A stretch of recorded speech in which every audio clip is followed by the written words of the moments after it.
Assalamualaikum warahmatullahi wabarakatuh. Salam sehat untuk guru-guru hebat di seluruh Indonesia. Pada kesempatan ini saya akan memaparkan eksplorasi konsep pemikiran Ki Hajar Dewantara.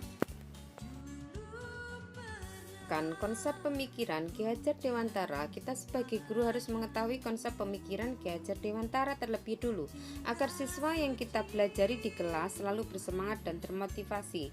Konsep pemikiran menurut Ki Hajar Dewantara, satu konteks salam dan bahagia, konsep menuntun, konsep petani, dan konsep bermain.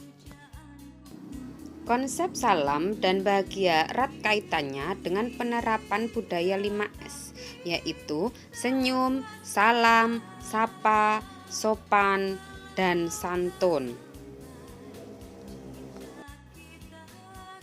Kedua, konsep menuntun, yaitu kita sebagai guru membimbing anak tanpa memaksa kehendak dan menjelajahi mereka dengan berbagai materi. Selanjutnya, konsep petani, artinya kita memperlakukan anak seperti bibit tanaman yang selalu dirawat dan dipupuk sehingga menjadi tumbuh dengan baik. Yang terakhir, konsep bermain, artinya menciptakan suasana belajar yang menyenangkan dan bermakna. Prinsip dasar yang ada di sekolah taman siswa dikenal sebagai Patrap Triloka. Prinsip ini kemudian digunakan sebagai pedoman bagi para guru. Kita sebagai guru harus menerapkan Triloka pendidikan Ki Hajar Dewantara, yaitu ing ngarsa Suntulodo, ing madya mangunkarsa tutwuri handayani. Satu konsep dikenalkan oleh Ki Hajar Dewantara adalah momong, among, dan ngemong yang kemudian dikembangkan menjadi 3 prinsip kepemimpinan di taman siswa, ing ngarsa Suntulodo, ing madya mangunkarsa, dan tutwuri handayani. Pada dasarnya konsep-konsep pendidikan itu mengutamakan cinta dan kasih sayang, mendidik sebagaimana dilakukan orang tua atau bapak dan ibu kepada anak-anaknya sendiri. Ing ngarsa Suntulodo artinya di depan. Maksud di depan adalah seseorang harus bisa memberi teladan atau contoh. Teladan menjadi kata kunci kesuksesan dalam pembelajaran.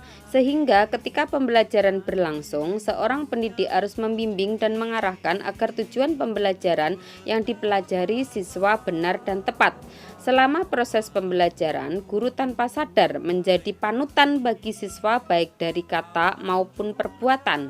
Oleh karena itu, pendidik selain menguasai pengetahuan, dia juga harus mempunyai pribadi yang dapat dicontoh.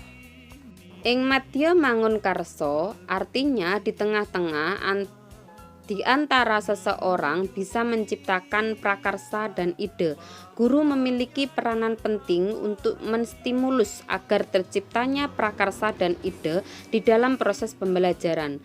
Kehadiran guru dapat memfasilitasi dengan beragam metode dan strategi agar tujuan pembelajar dapat tercapai. Selain itu, potensi yang dimiliki oleh siswa dapat berkembang dengan baik.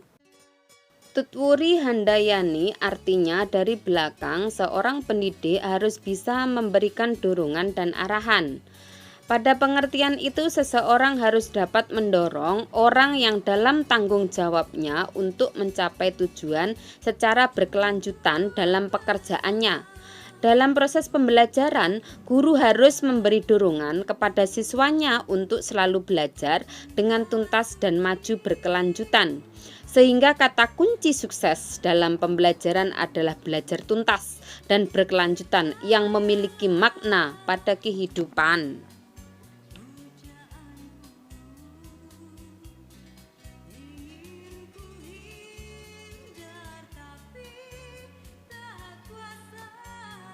Nah, Ki Hajar Dewantara juga mengedepankan pendidikan karakter.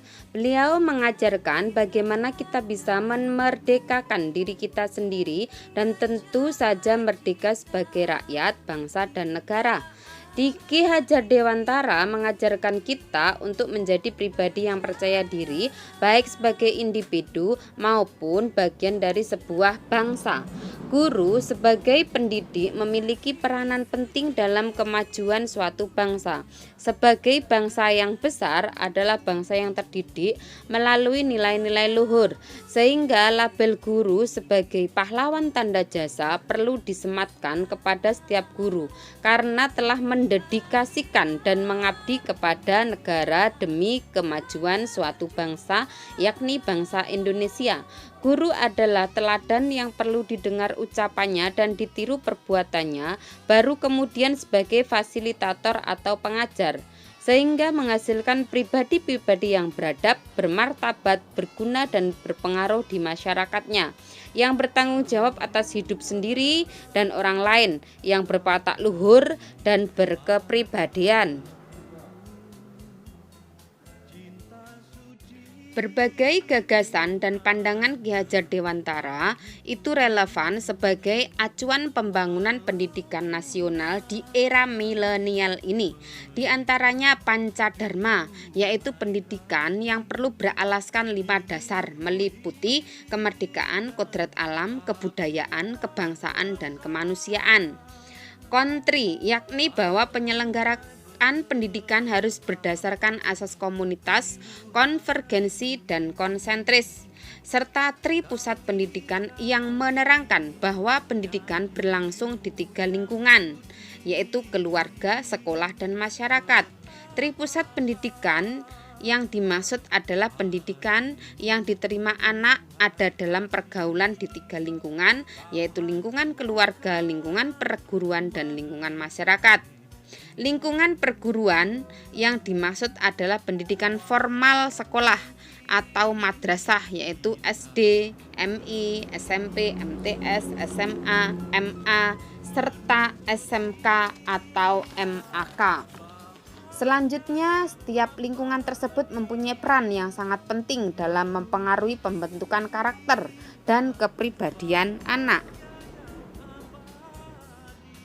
Lingkungan keluarga. Keluarga sebagai unit terkecil dari masyarakat terdiri dari suami, istri, dan anaknya, atau ayah dan anaknya, atau ibu dan anaknya. Keluarga menurut lingkungan yang pertama bagi perkembangan individu anak sejak kecil. Anak tumbuh dan berkembang dalam lingkungan keluarga. Awal pendidikan anak sebenarnya diperoleh melalui keluarga. Dalam dunia pendidikan disebut pendidikan informal. Pembelajaran yang terjadi di dalam keluarga terjadi setiap hari pada saat terjadi interaksi antara anak dengan keluarganya. Peran orang tua menjadi panutan bagi anak-anaknya. Dalam keluarga, orang tua mempunyai peran yang sangat penting dalam membentuk dan mengembangkan karakter dan kepribadian anak. Semakin baik kualitas keluarga tersebut, maka kemungkinan besar anak akan tumbuh dan berkembang kepribadian dan karakternya yang berkualitas juga.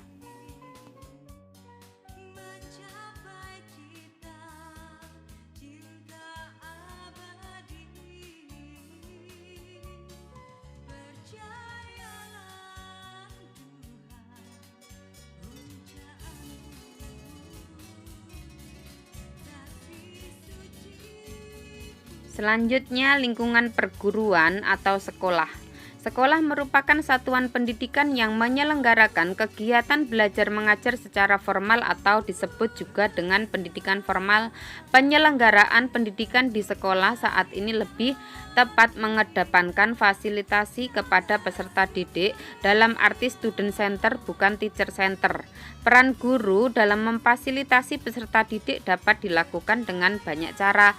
Satu di antaranya adalah guru tidak lagi memberikan informasi secara searah dalam bentuk ceramah. Guru berperan sebagai fasilitator, motivator, dan tutor bagi peserta didik. Materi pembelajaran yang diberikan oleh guru kepada peserta didik tidak semata-mata hanya berfokus pada satu bidang studi yang terlepas saja, tetapi dapat juga dikaitkan dengan bidang studi yang lain. Hal ini dilakukan agar peserta didik dapat mempelajari hubungan antara satu bidang studi dengan bidang studi yang lain, karena memang kenyataannya dialami di dunia nyata banyak bidang studi yang tidak berdiri sendiri. Sekolah harus melakukan pembinaan pendidikan untuk peserta didiknya didasarkan atas tuntutan zaman. Di zaman kekinian ini, guru dapat juga memfasilitasi peserta didik dengan memanfaatkan kelas maya seperti Google Classroom, Edmodo, Schoology, dan sejenisnya secara gratis. Peran guru dalam kelas maya dapat melakukan proses pembelajaran secara daring atau online, sehingga guru dapat berperan sebagai fasilitator, kolaborator, mentor, pelatih, pengarah, dan teman belajar, serta dapat memberikan pilihan dan tanggung jawab yang besar kepada peserta didik untuk mengalami peristiwa belajar yang real.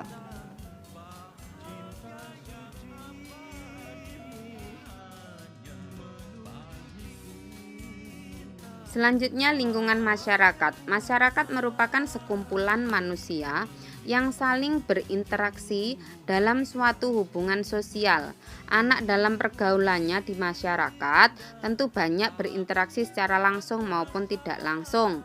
Secara langsung misalnya anak bermain dengan teman-temannya di luar rumah, sedangkan secara tidak langsung anak melihat kejadian-kejadian yang dipertontonkan oleh masyarakat. Anak akan memperoleh pembelajaran di dalam masyarakat tersebut.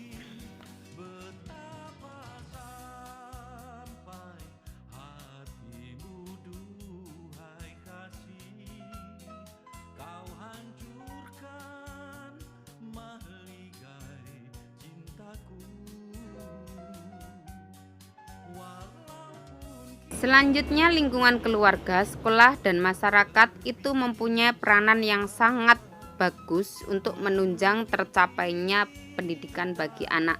Ketiga lingkungan pendidikan tersebut mempunyai peran masing-masing di dalam pendidikan serta saling mengisi dan memperkuat satu dengan yang lainnya. Tanggung jawab pendidikan tidak hanya pada pemerintah pusat semata, namun termasuk juga keluarga dan masyarakat.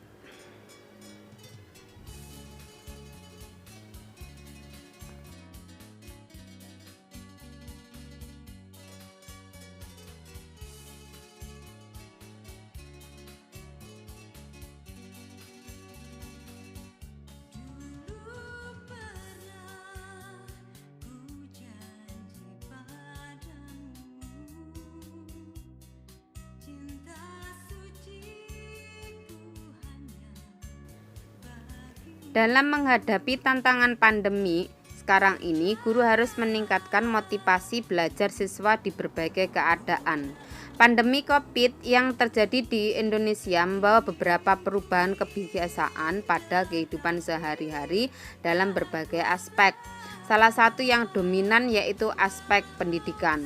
Selama pandemi, proses belajar mengajar lebih banyak dilakukan melalui proses daring atau online dengan menggunakan berbagai aplikasi digital seperti Zoom, Google Meet, Google Classroom, YouTube, dan lain-lain sebagai media penunjang belajar. Seiring perjalanan waktu, proses belajar online yang telah berlangsung kurang lebih setahun ini ternyata memiliki banyak kendala. Berbagai permasalahan timbul seperti HP yang tidak dimiliki siswa sendiri, tidak memiliki kuota internet atau kuota bantuan belum merata, ketidakpahaman menggunakan berbagai aplikasi digital, hingga tugas yang banyak. Rasa jenuh dengan pembelajaran yang monoton menyebabkan siswa terlambat mengumpulkan tugas. Bahkan siswa memilih untuk tidak mengerjakan tugas yang diberikan oleh guru atau tidak mengikuti belajar. Kemudian selama proses belajar online ditemukan fakta bahwa jumlah kehadiran siswa dalam belajar mengajar itu mengalami penurunan yang cukup signifikan. Sebagai guru tentu kita harus peka dengan kondisi tersebut. Siswa perlu dimotivasi agar semangatnya untuk belajar tumbuh kembali. Seringkali motivasi adalah penggerak terhebat bagi siswa untuk belajar meskipun berada pada kondisi terbatas sekalipun. Motivasi itu ibarat air laut, kadang pasang, kadang pula surut. Maka tugas guru adalah menjaga motivasi belajar itu tetap berada pada kondisi pasang melalui beberapa cara yang saya suguhkan sebagai berikut.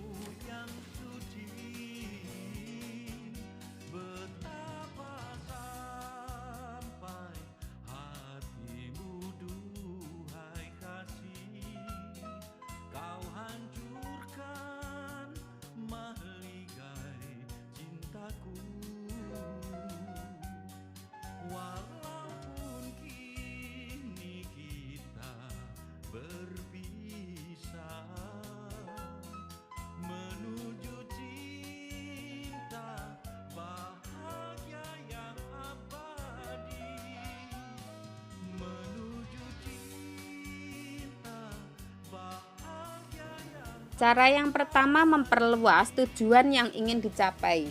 Guru wajib mempromosikan pentingnya suatu pelajaran. Tujuan kita mempelajari sesuatu harus jelas diketahui oleh siswa. Hal tersebut akan menjadikan siswa paham ke arah mana ia ingin dibawa. Pemahaman siswa terhadap pentingnya dan tujuan pembelajaran dapat menumbuhkan minat siswa yang pada gilirannya dapat meningkatkan motivasi belajar mereka. Guru bisa mengaitkan dengan kondisi-kondisi khusus yang terjadi seperti pada masa pandemi yang masih berlangsung saat ini.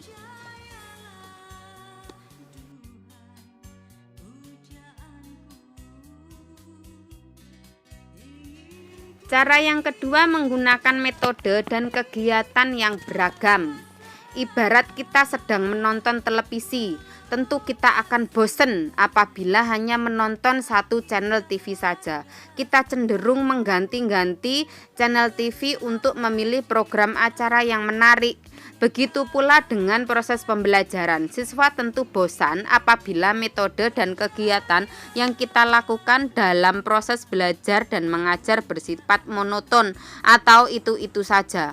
Seyogyanya guru menggunakan metode dan kegiatan yang beragam agar proses belajar bisa berlangsung dengan lebih menarik. Materi yang akan kita sampaikan bisa dikemas dengan bentuk-bentuk yang menarik, misalnya dengan memberi materi pelajaran dalam bentuk animasi atau dalam bentuk mind map. Terus kemudian misal praktek untuk guru IPA itu bisa pakai virtual lab. Kemudian untuk guru BK dalam memberikan layanan secara klasikal bisa menyertakan video ataupun gambar. Cara yang ketiga yaitu menciptakan suasana yang menyenangkan dalam belajar. Siswa dapat belajar dengan lebih baik apabila berada dalam suasana yang menyenangkan, merasa aman, bebas dari rasa tegang. Guru bisa mencairkan suasana tegang dalam belajar dengan memberikan humor di tengah-tengah pengajaran yang sedang diberikan. Selain itu, guru wajib memberikan perhatian yang sama pada semua siswa, agar setiap siswa memiliki kesempatan yang sama dalam mengaktualisasikan dirinya di kelas online kita. Cara yang keempat yaitu membimbing dan mendukung siswa belajar. Memberikan kesempatan bagi siswa untuk mengemukakan hambatan belajar yang dihadapinya. Guru juga perlu memberikan penguatan kepada siswa bahwa ia mampu mengatasi segala hambatan yang dialaminya. Cara yang kelima yaitu memberikan penghargaan atas usaha yang telah dilakukan siswa. Sekecil apapun hal yang telah dilakukan siswa, guru wajib memberikan penghargaan sebagai bentuk dukungan. Tidak selalu dalam bentuk benda, penghargaan tersebut bisa juga dilakukan dengan memberikan pujian atau komentar positif terhadap hasil pekerjaan siswa. Gestur angkat jempol atau berkata bagus nak, tingkatkan belajarmu. Nah, itu adalah contoh penghargaan atas usaha-usaha dari siswa. Demikianlah eksplorasi konsep pemikiran Ki Hajar Dewantara. Salam sehat untuk guru-guru hebat di seluruh Indonesia. Semoga bermanfaat. Assalamualaikum warahmatullahi wabarakatuh. Terima kasih.